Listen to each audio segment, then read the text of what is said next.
Hello everyone, this video is going to discuss the difference between intramembranous ossification and endochondral ossification.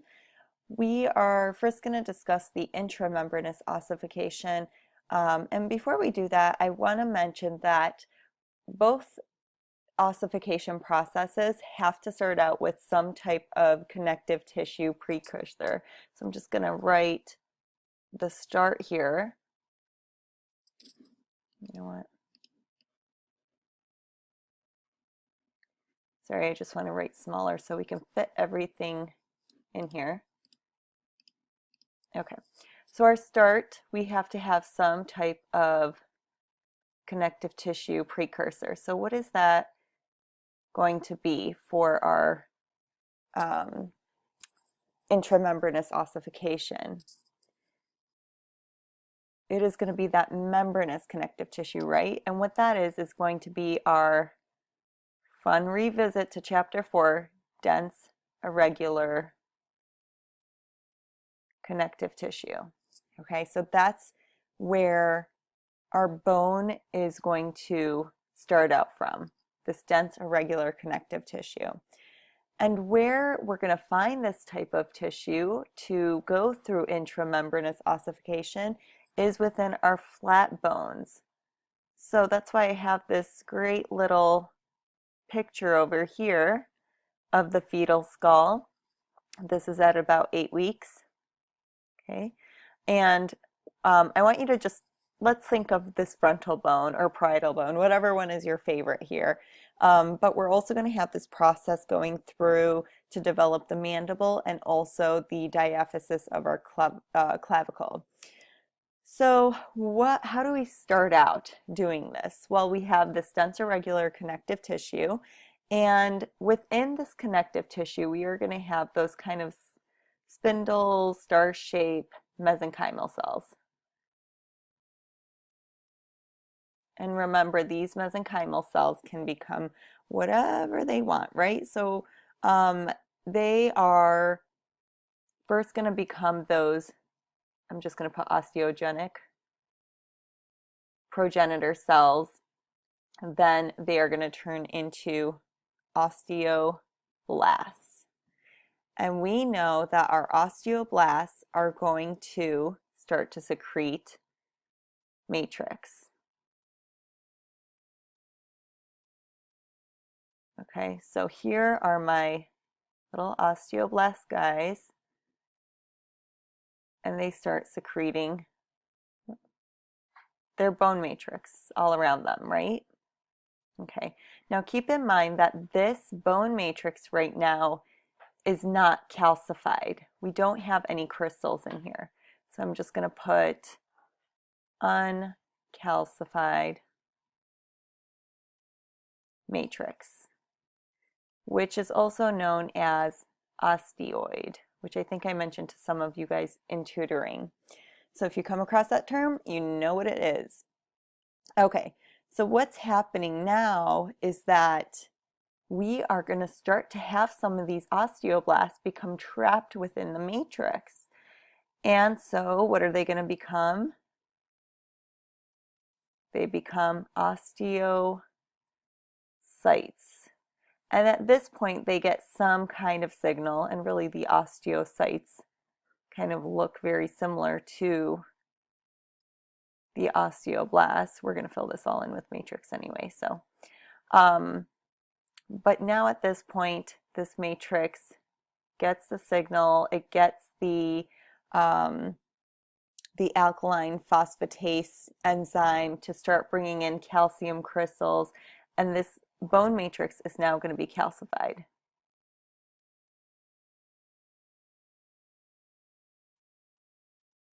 Calcified bone matrix. Okay, so basically what we've created here now is going to be our spongy bone. Spongy bone created. Hooray! Okay, so what we want to do is keep building bone. So what we can do is cause the spongy bone to turn into compact bone. And do you guys remember how this happens? It was that video I showed in class of that bone kind of moving around the blood vessel. So I can't remember if I posted it as a link on Blackboard, but I will make sure it is up. So at this point, what's happening is we have our spongy bone, right, where our ossification center was, which I forgot to mention that we have to have our blood supply come in, right, into this area. So I'm going to put blood vessel, BV, to create our ossification center. So we have, let's say, an ossification center here. So we have some spongy bone in this area, and then I've got some spongy bone in this area, okay? And these are really called spicules.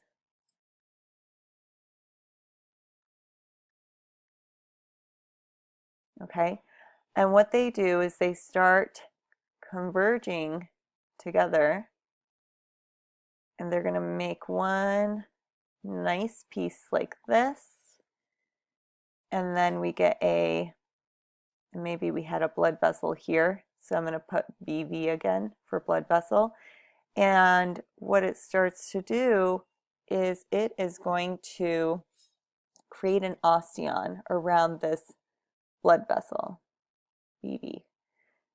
So this will kind of look a little bit more, let me see if I can draw this correctly, like this, where that blood vessel is in the middle. And basically what we're doing is creating an osteon around that blood vessel. Okay. Now this is also going to, at this point we have created our compact bone. So I'm going to put a C here. Spongy bone in the middle. Okay. And we'll say compact bone on the other side. This is my flat bone, right? But if I needed to kind of create more of a medullary cavity in here for my red bone marrow, I would use those cells that help with bone remodeling. And if you remember, that's going to involve our osteoclasts and osteoblasts. Okay, osteoclasts are first going to get rid of some of the bone here, and then we can have osteoblasts build new bone where we need it. Maybe we need it more on the outside here, the periphery of the bone, rather than inside, so we can widen through appositional growth. Okay, so I hope this video made sense as far as intramembranous ossification. Now let's dive into endochondral ossification. Okay, so here we go with endochondral ossification. So if you remember from the beginning portion of the screencast, we said that all ossification methods has to start with some type of connective tissue precursor. Oops, CT precursor. Okay. And in intramembranous ossification, that was membranous connective tissue, which is dense, irregular connective tissue, right? But in this instance, because we're doing endochondral ossification, we are going to have cartilage, chondral cartilage. So specifically, it will be hyaline cartilage. Okay. And that's what we are going to have in our starting process over here. This hyaline cartilage is serving as a cartilaginous bone model for our body, so that we know exactly where we need to lay in our bone. So this in blue is all hyaline cartilage. Now surrounding that cartilage, what do you think we're going to have here? This is my perichondrium. And interestingly enough, this is made up of dense, irregular connective tissue. That sounds a little familiar, right? Similar to our intramembranous ossification. So, similar to that process, we are going to have some mesenchymal cells in here or near the perichondrium. Okay, so there are my mesenchymal cells.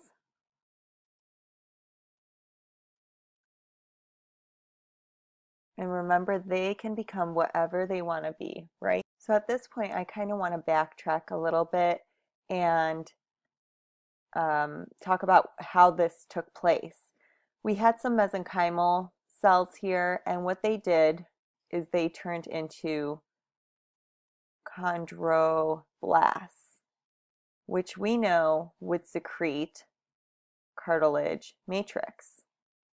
Okay, so we secreted that cartilage matrix, shaped the bone to be bone of how we want it to be, and we have our perichondrium that took place here too, but we left these portions open because this is where we want our articular cartilage to be, which is made up of hyaline cartilage. So that's why we have an open space over there. Now, our perichondrium, right around the area of the diaphysis, we are going to start to form a bone collar in that area. And what this collar does, well, what we're going to do is we're going to have some of these mesenchymal cells turn into osteoblasts, right?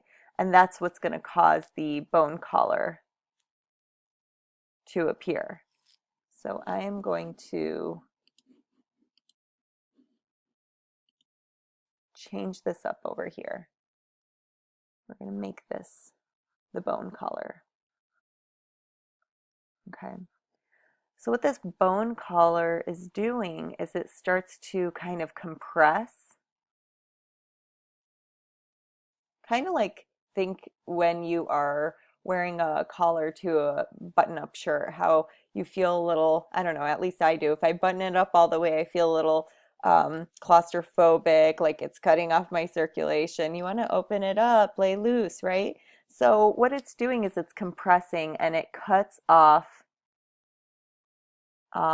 diffusion of nutrients to this hyaline cartilage. And so what's going to happen, we'll put of nutrients here, what's going to happen if we don't get nutrients or blood supply to our cartilage? Those chondrocytes within the cartilage are going to die. Okay, so then what happens is we get a release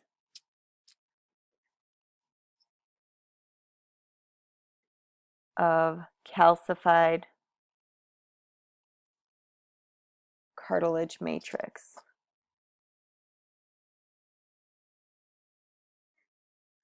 Meaning they have some calcium crystals within them. And while this is all happening, we get some signal in the body, go with brown, for help.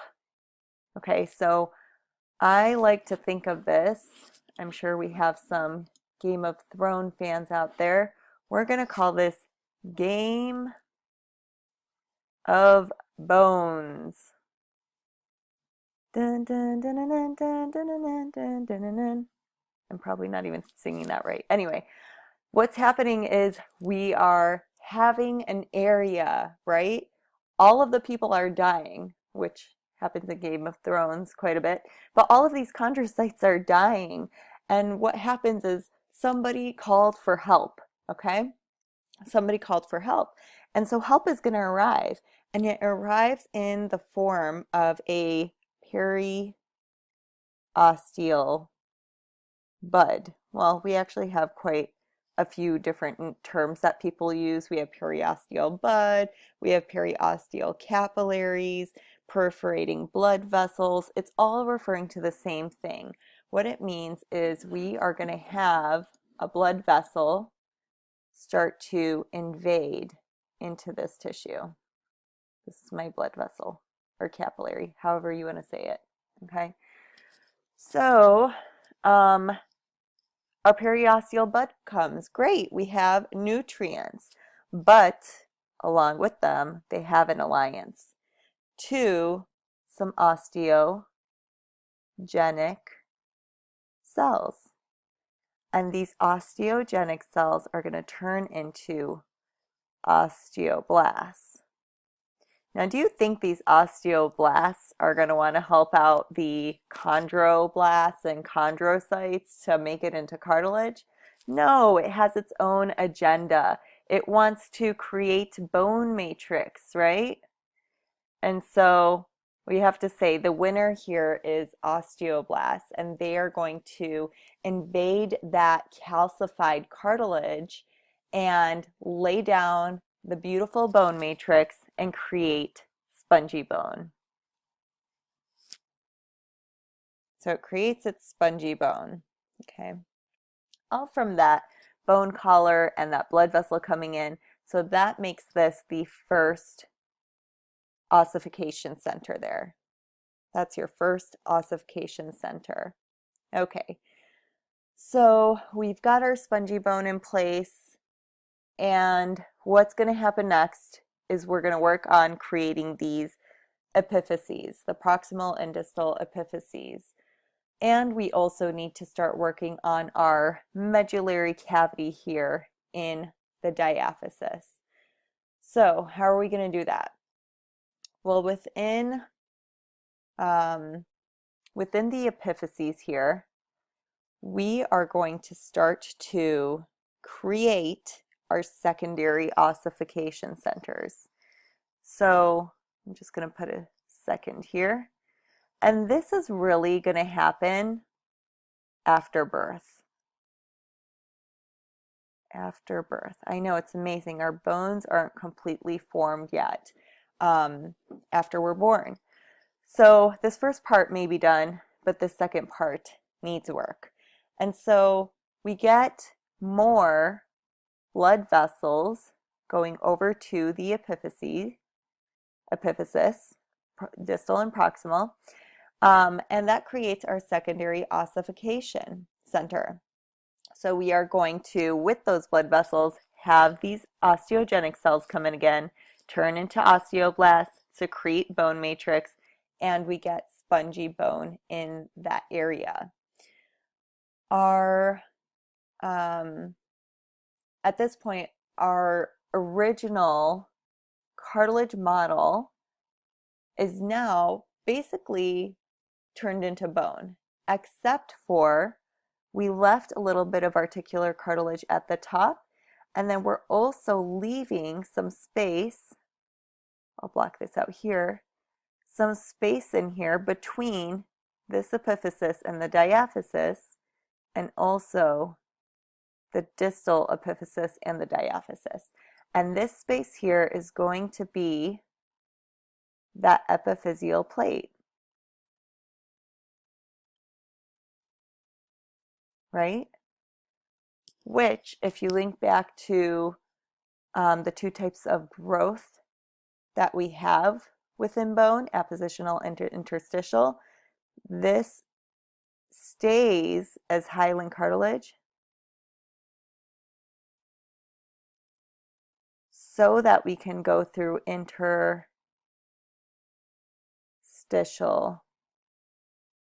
growth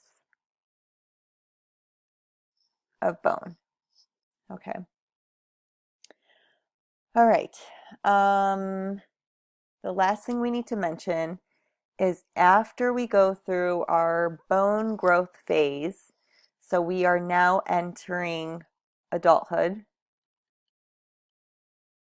this plate, epiphyseal plate, is now going to turn into an epiphyseal line.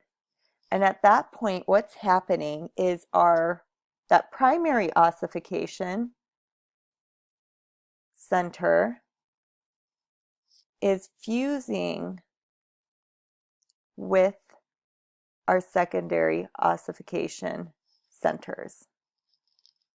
Okay, so it's going to turn it into bone. We are not going to have any more cartilage sitting within this plate within adulthood. The only hyaline cartilage that we will have within this long bone will be the articular cartilage that will sit on top. So I know this was a little bit lengthy, but hopefully it gave a little bit clearer picture as to how this process takes place. So if you are still unsure about a certain phase of this process or intramembranous ossification, please contact me at any time.